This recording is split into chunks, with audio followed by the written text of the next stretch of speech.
Jesu Kristi nangambara taminuja,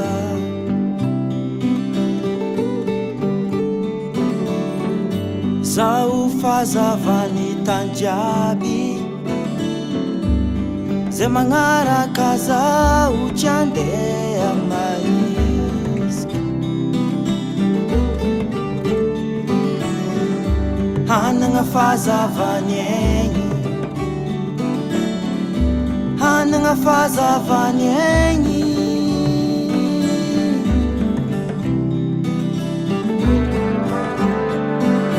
Jesu Kristi nangambara taminujaby,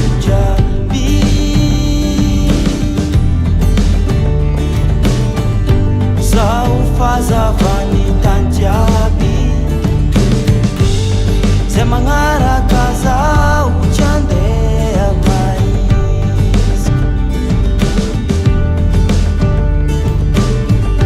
Hanagna fazavany egny, hanagna fazavany egny. Oye, Jesu Kristi fazavagna, izy le mazava.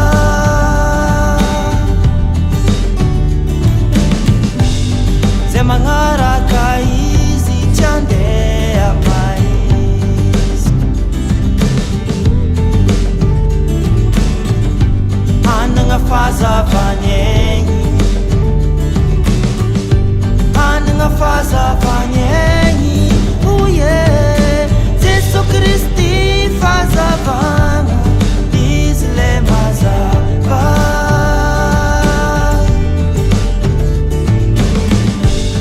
Ze magnaraka izy tsy andeha maizy.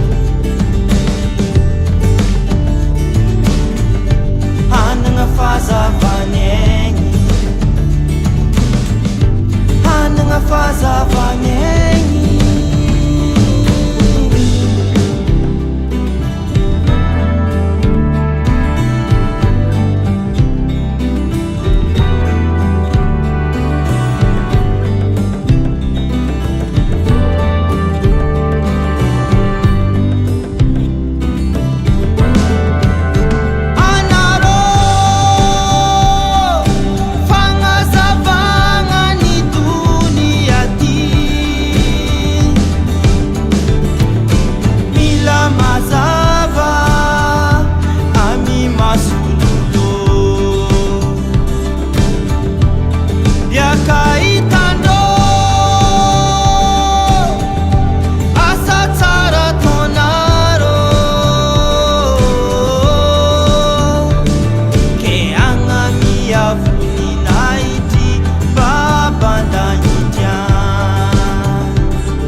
fazavany egny,